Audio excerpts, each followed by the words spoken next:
Coming up on MU Reports, a visit from civil rights icon Ruby Bridges. And Methodist University has passed its evaluation for its 10-year accreditation renewal. Will the new curriculum changes affect current students? MU Reports starts now.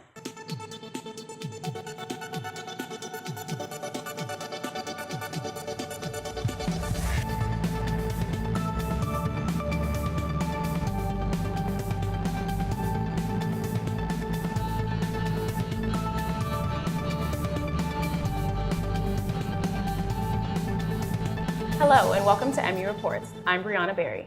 And I'm Anthony Furr. Here at MU Reports, we take an in-depth look at what's going on at Methodist University and our surrounding community. We're glad you can be with us. Up first today, Methodist University has just passed its 10-year accreditation renewal. And to continue meeting the standards set by peer review accreditation boards, MU has added a new requirement for student enrichment. Our Rachel Townsend has that story. Signs like these are popping out everywhere. Walkways, Byrne Student Center, the campus library, and even in the bathrooms. If you're a part of the MU community, you may have seen and heard of the upcoming MU QEP. The QEP, or Quality Enhancement Plan, is a key player in the Methodist University accreditation renewal. The new QEP involves implementing more writing into the curriculum. According to the Methodist University professor in charge of the QEP, accreditation is an important step to ensure quality education.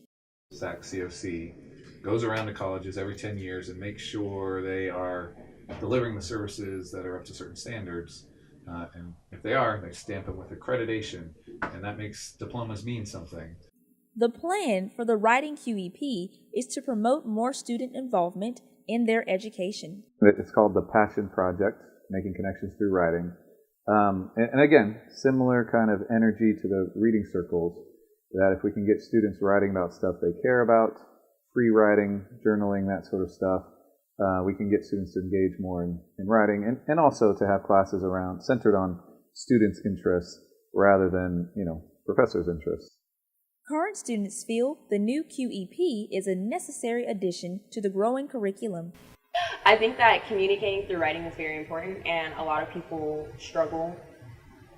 Not everyone has the time to go to the Writing Center, which is a great resource. But not everyone may have the time or the opportunity to go there. So I feel like this would help to improve many students' writing, overall.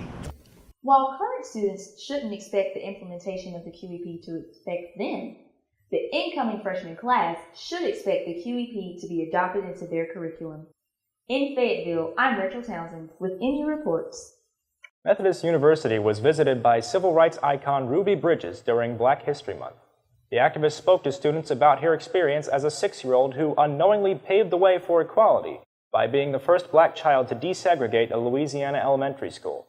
Ms. Bridges highlighted that the battle is not between races, but the forces of good and evil. For students of all backgrounds and ethnicities at Methodist University, she had this advice to give. Going to be any and everybody out in the world trying to pull you down, get you down. You have to love yourself, believe in yourself, and not let that happen, no matter who it is.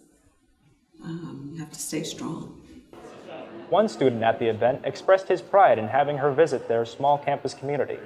First and foremost, it is very remarkable that they brought her here, because at a university like such, it's a rarity that we get public speakers of her stature. Ms. Bridges believes that focusing her message on children is the surest path to a better tomorrow. The Department of Social Services just hosted its 20th annual job fair at the Crown Coliseum, where the surrounding community was invited to show up interview ready for over 100 employers prepared to hire on the spot. Our Nicholas Wilkerson has that story.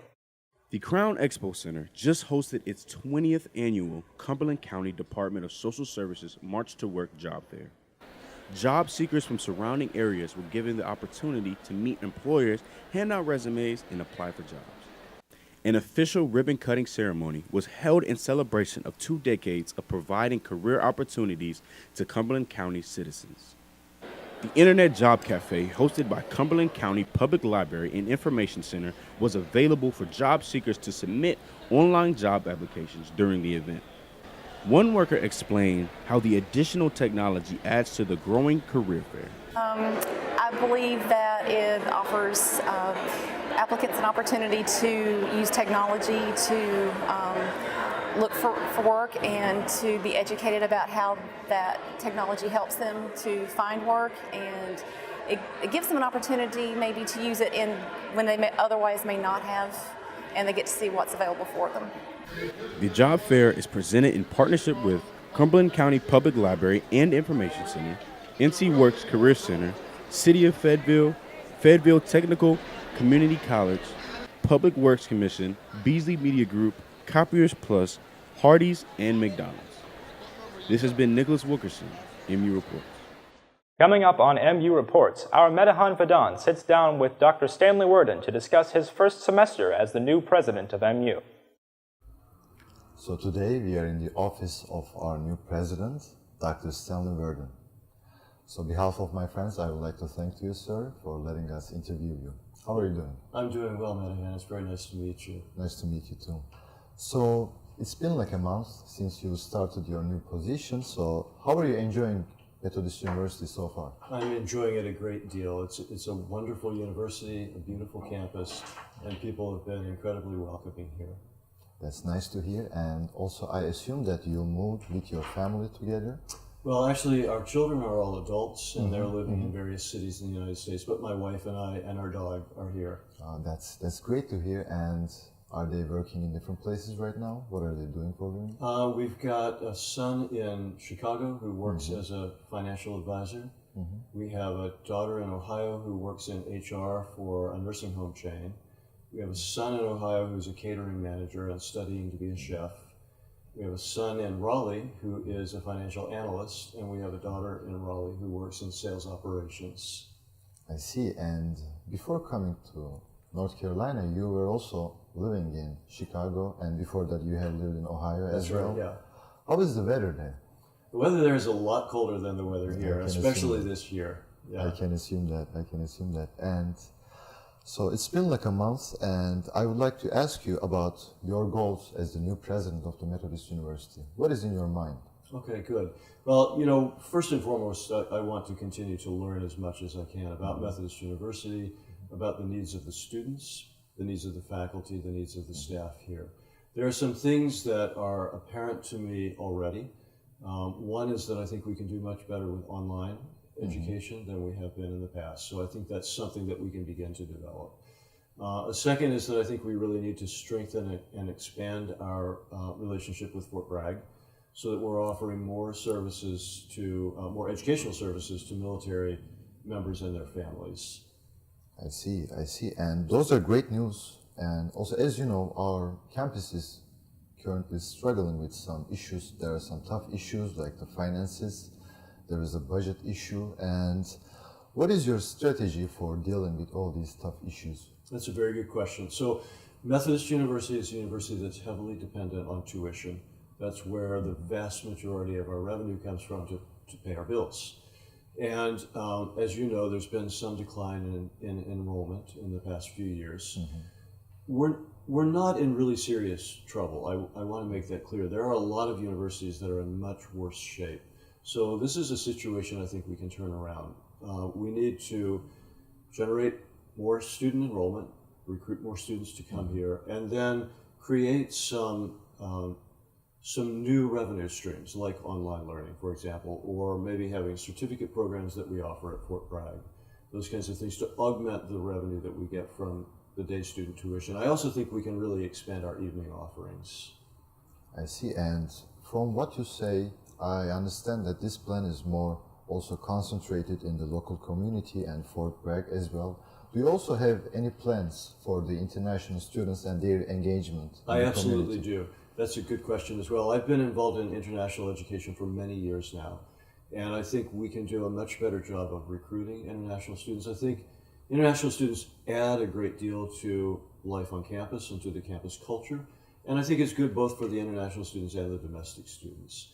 So I think we could certainly have more international students here at Methodist. That's very true, and as you know, our campus is also very diverse. We have students from more than 70 different countries, and we also hope that as an international student, I hope that this number will increase by years. And You are also a fellow communication major. I am indeed. Like us, and that's one of the reasons why we are specifically excited about your presidency. And what are your plans for the communications department?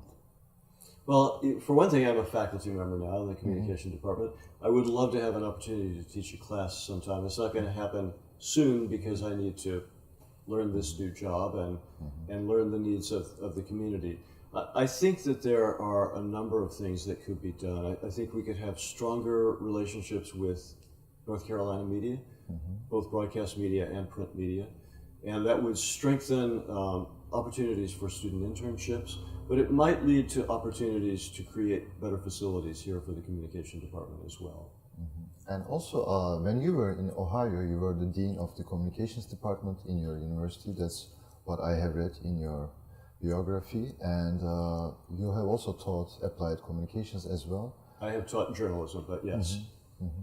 So, which classes have you taught so far? Like, can you sure. distinguish them? When I was primarily teaching, I taught news writing. I taught print beat reporting, so I was really more on the print side of things. I taught a course for 20 years in media ethics. I taught a course in research methods, and I taught a course in the social impact of media. I see. And those are just a few of the courses, but those are the primary courses I taught. So, as far as I know, you are very experienced. You have worked for decades, and I guess communications department will also benefit from your experience as well. I hope so, yeah. And when you were first introduced to our campus, in your speech you mentioned that you have an appreciation for liberal arts. I do. And you believe that it is very important for the students. Can you explain why you believe in that way? I can. I'm a product of liberal arts education myself. I went to a school that at that time was known as Wheeling College. It's now known as Wheeling Jesuit University. So it's a faith-based liberal arts school. I was an English major. People think of English major as something that you shouldn't do because there aren't jobs specifically for English majors. But I think it served me very well because I learned to write, I learned to be a critical thinker, I learned to communicate effectively, and I think all of that has served me well over the course of my career. I think it's wonderful that we have professional and pre-professional programs here, and one of the purposes of higher education should be to prepare students for careers. The advantage to also being a liberal arts school, though, is that we educate students in a more well-rounded way. They're better prepared for citizenship. They're better prepared just to enjoy their lives and to enjoy the culture and the world around them. They certainly are more critical thinkers, which I think also helps them with their careers. That's true. And as you know, especially in 21st century, most of the students, they're concerned about their future, and getting a job and getting paid is the priority currently. So that's why they are missing the other significant parts about the experience. So do you have any advice for our students? What I would advise is the career focus is a good thing, but make sure that you're really embracing the entire opportunity at Methodist University. The liberal arts courses, the student organizations, the ways of engaging, because education doesn't just happen in the classroom, and it doesn't just happen in settings like this where you're applying the professional skills you've learned. It happens in exchanges in different kinds of clubs and societies. It happens at sporting events. It happens in the liberal arts classrooms. And the more students really immerse themselves in the education, the more value they will get from a Methodist education. That's true. And also, our school is known for extracurricular activities as well. Yes. Is there any extracurricular activity or a hobby or a sport that you are especially interested in, that you would like to become a part of it besides working? Yeah, there are a lot of things that I enjoy.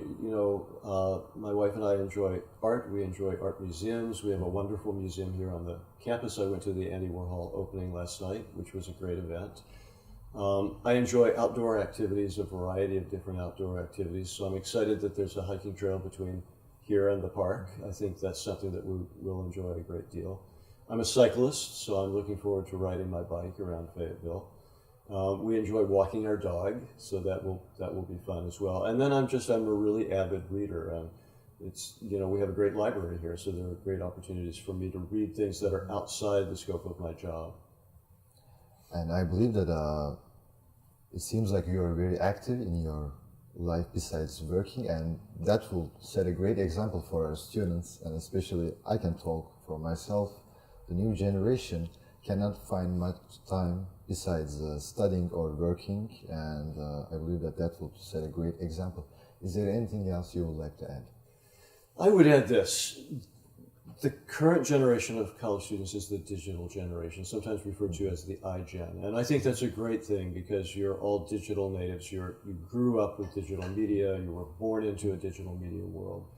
But I would also encourage students to, while you increase your expertise in that area and engage in digital media, also engage in other forms of communication that are not digital. It's very easy to get lost in your digital community and not make the connections that you should make in your actual community. So I think it's important for students to have that balance between the virtual community and the community that they actually live in. And the more they can engage their fellow human beings here at Methodist University, again, the more enriching this education will be. That's true, and especially our generation is known for this digital media addiction, and that's why they are missing the other parts of communication as well. And I'm pretty sure our students will agree with your thoughts. I would like to thank you very much. Thank you as well. I've enjoyed it. I've enjoyed it as well. Thank you, sir. Welcome back. I'm Raekwon Hall with your Monarch Sports Roundup. On the diamond, the Methodist baseball team used a late offensive surge to finish victorious over host Virginia Wesleyan 15-5. Methodist scored 12 of its 15 runs over 4 innings, including 6 runs in the 8th to achieve the lopsided victory. The Monarchs drew 14 walks, a season high, and tied the most since the 2015 season. 3 Methodist players logged their walks, including Matthias Carter, Clay Richardson, and McKinley Strickland, while Alex Ketchler led the team with 3 hits. Meanwhile, the women's lacrosse team went toe-to-toe with Avery University in the USA South Athletic Conference. The Cougars defeated the Monarchs 14-12. Avery scored 5 unanswered goals to start the second half to take a 10-7 lead, but the Monarchs fought hard to make it a one-scoring game, 11-10. The Cougars responded with 3 consecutive goals to give them a hard-to-beat 14-10 lead with less than 4 minutes remaining. Sarah Edwin led Methodist with 4 goals and had assists as well as the team high. 4 ground balls were recovered. Despite the loss, Mary Ellen Kellier was a beast in the goal, setting a new career record with 13 saves. And that's a look at sports. I'm Raekwon Hall, MU Reports. We'll be right back. The results of one student's cram session for an editing class moved some of his classmates to tears, but not for the reason you think. Well, I hope it wasn't because of a bad grade. Let's hope not. Our Teresa Boone sat down with the veteran-turned-filmmaker in his studio to tell his story. Thank you, Anthony. If you have ever seen combat footage or still shots of our American heroes on the front lines, then you have probably seen some of the surreal images and videos taken by one of the United States Army's most unseen warriors, the combat camera soldier. What began as an editing project led a Methodist University student veteran to turn his military experience into a first-person documentary. What the images showed was something his classmates said was straight out of the 2008 film, The Hurt Locker. Stephen Klein's documentary film, ComCam, details his harrowing journey as photographer, videographer, and soldier during a tour in Afghanistan. Here with us in the studio to talk about the film is the student vet himself, Stephen. Hello, and how are you doing? Doing good, Teresa. Thank you for having me on the show today. Great, thank you for coming. I definitely appreciate it, and I definitely love the fact that I'm here interviewing you because I have so many questions about ComCam, your film. And let's just get right into it. Okay. So why did you decide to create ComCam? In all honesty, it was an editing project for a class, and it was midnight the night before it was due, and it was kind of like one of the things in the movies, you know, you wake up out of bed, and I just realized I had not done anything for it. And so I remember I had footage of when I was in Afghanistan, and so I just got up and started editing, and about 3 hours threw together something I thought was going to completely bomb. But to my dismay, I mean, everybody loved it, and I was kind of shocked at the fact that they did. Wow, I'm shocked right now sitting here that you told me 3 hours, and I was unaware that it took you 3 hours. I remember that day because here I put together mines that took 3-4 weeks to do, and the hiccup I had at the end, didn't know that you started it, and when I saw it, it was just very powerful. So it had to take a lot of skill, and the 7 years of military service you had definitely contributed, I'm sure. Oh, absolutely. Yeah, so that was amazing. And I'm glad to hear that because that shows a lot of professionalism that you have as well. And you say it took you 3 hours to put this film together. Also, when it came to your voice, you put all of that together during that same period where you was able to talk us through every step of the film? Yeah, I mean, the knowledge of it was second nature to me. I mean, I knew everything, and then all the footage was there. I just had to cipher through folders of video and photos to put it all together. I just grabbed a microphone out of my desk and set it up, started recording, and put some music to it, and threw it together, thinking it was going to be, subpar. But then, everybody loved it, and it was, just a shocking factor when I showed it to the class. Wow, so you made it look very easy. Very, very easy. I guess so, yeah. And as a veteran, and of course your classmate as well, when you featured the film or released the film, you showed this film and it touched me a lot. I felt like I was there.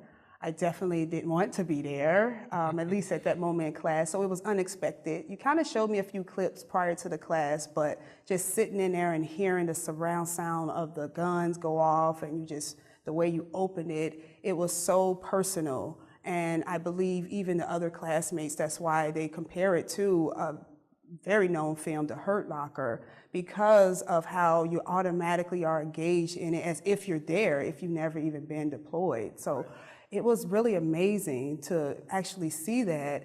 And for you, I know that there are memorable moments that you had as a combat camera soldier. Can you go ahead and share with us at least one of your memorable moments? Yeah, absolutely. Some of the most memorable moments is, just having the opportunity to be, you're just a photographer or a videographer, and then you're with these special operation units, the Ranger Regiment, Special Forces, Navy SEALs, and you're attached to them, and you're not just kind of like sitting in the back and hanging out. You're with them, and you're doing everything with them. I mean, you're not doing their exact jobs, but you have to do your job. You have to keep up, and you have to, ensure that, you can do everything with them and not fall behind. And that's just, training myself for that and having people help me out with that was phenomenal. And I'll never forget those moments.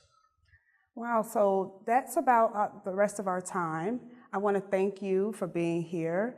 If you're interested in watching ComCam, head to the link on the bottom of your screen. Back to you, Anthony. How does it feel to live during a time when a new country is created?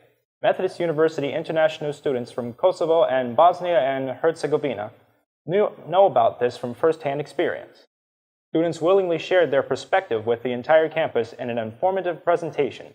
Ksenia Petrova has the story. On February 25th, the Center for Global Education and the Department of Political Science presented a panel discussion on the breakup of the former Yugoslavia. The presentation took place at the Arbok Auditorium, which was almost full due to the interest of students, faculty, and staff members of Methodist University, including the president, Dr. Worden. The panel presentation featured 3 MU students, Belma Rastoder and Elvis Kahrik from Bosnia and Herzegovina, and Adona Sefa from Kosovo, the youngest European country. The introductory speech was given by the director of the Center for Global Education and professor of the Modern Languages Department, Dr. Cristina Franciscon. The students featured in this presentation were not born yet, but the conflicts and wars were immediately prior to their birth. Their parents, siblings, older siblings, and relatives did live through this in the early to mid-90s. So certainly these students born soon after have been affected by this recent history of war. Each of the presenters spoke about several of the most important aspects that had led to the breakup of Yugoslavia, which occurred as a result of a series of political conflicts during the early 90s.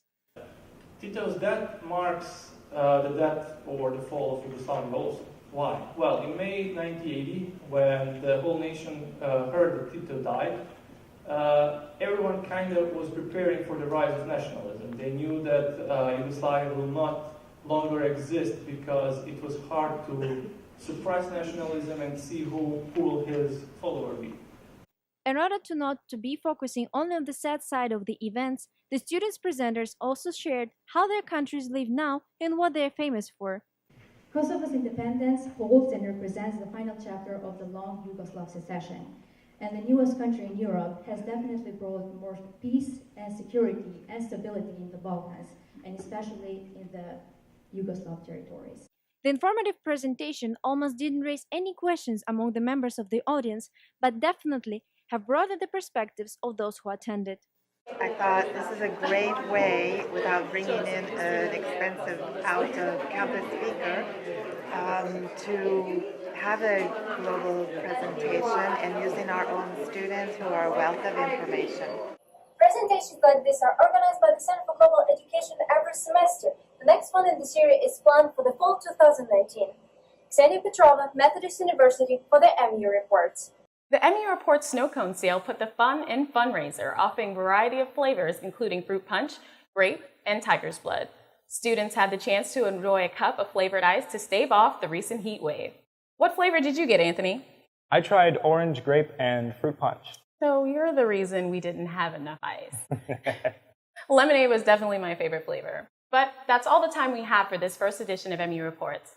Join us back here next time for more in-depth coverage of news that matters most to Methodist University and the surrounding communities. Signing off for the final time, this has been Brianna Berry. And I'm Anthony Furr. Have a great day, Carolina.